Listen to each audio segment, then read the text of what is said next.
বিসমিল্লাহির রহমানির রহিম। আসসালামু আলাইকুম। Welcome to my channel and another new video. আজকে রান্না করবো হচ্ছে ছোটো মাছ, যার মাছের নামটা হচ্ছে মলা মাছ।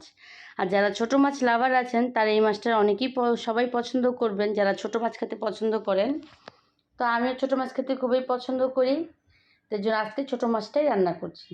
আর আমি যেভাবে রান্না করি সেটা আপনাদের সঙ্গে শেয়ার করছি, যাতে হয়তো বা যারা বিগিনার আছেন, নতুন রান্নাবান্না শিখতেছেন, তাদের কোনো একটু উপকারও আসতে পারে। এর জন্য আমি পেঁয়াজটাকে হালকা ভেজে নিয়েছি, দিয়ে দিয়েছি আলুটাকেও ভেজে নিয়েছি, সাথে লবণ, আদা, রসুন, পেঁয়াজ, হলুদ, মরিচ, ধনিয়া দিয়ে মশলাটাকে কষিয়ে নেব। 1 কাপ পরিমাণ পানি দিয়ে দিয়েছি। আর এই মাছটাকে হাতে মাখিয়েও রান্না করলে খুব মজা হয়, না কষিয়েও।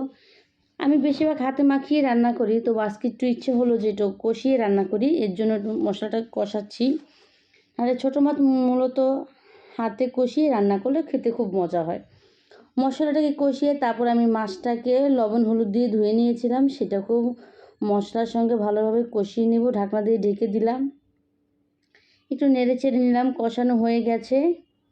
এখন এই পর্যায়ে আমি দিয়ে দিব 2 কাপ পরিমাণ পানি। আর আমি আস্ত কাঁচামরিচ দিয়ে দিয়েছিলাম, একটু লাল কাঁচামরিচটা দিয়েছি, দেখতে খুব কালারফুল হয়, ভালো লাগে। এখন কিছু ফালি করা কাঁচামরিচও দিয়ে দিয়েছি। এই যে আমার ঝোলটা বলক চলে আসছে। এবার আবারও ঢাকনা দিয়ে ঢেকে দেব পানিটা একটু শুকানোর জন্য। তাহলে আরেকটু শুকাবো, তারপরে দিয়ে দেবো হচ্ছে কি 1.5 চামচের মতন জিরার গুঁড়ো। জিরার গুঁড়ো দিতে পারেন, অথবা যারা শাক বাটা খেতে পছন্দ করেন তারা শাক বাটাও দিতে পারেন। এখন জিরাটাকে আমি সুন্দরভাবে মিক্সড করে দিব, যাতে বড়া মাছের সঙ্গে মিশে যায়। আর ধন্যবাদ যারা আমার ভিডিওটি দেখছেন, তাদেরকে অসংখ্য ধন্যবাদ। প্লিজ যারা আমার ভিডিওটি দেখছেন আমার চ্যানেলটা সাবস্ক্রাইব করবেন, পেজটাও ফলো করে দিবেন। ধন্যবাদ সবাইকে যারা এতটা সময় নিয়ে আমার ভিডিওগুলো দেখেন ধৈর্য ধরে। ধন্যবাদ সবাইকে। এই যে দেখুন কালারটা অনেক সুন্দর আসছে, তেলগুলো ভেসে এসেছে, অনেকটা পুরো হয়ে যাচ্ছে। এই পর্যায়ে দিয়ে দেবো হচ্ছে কি আমি ধনেপাতা কুচি।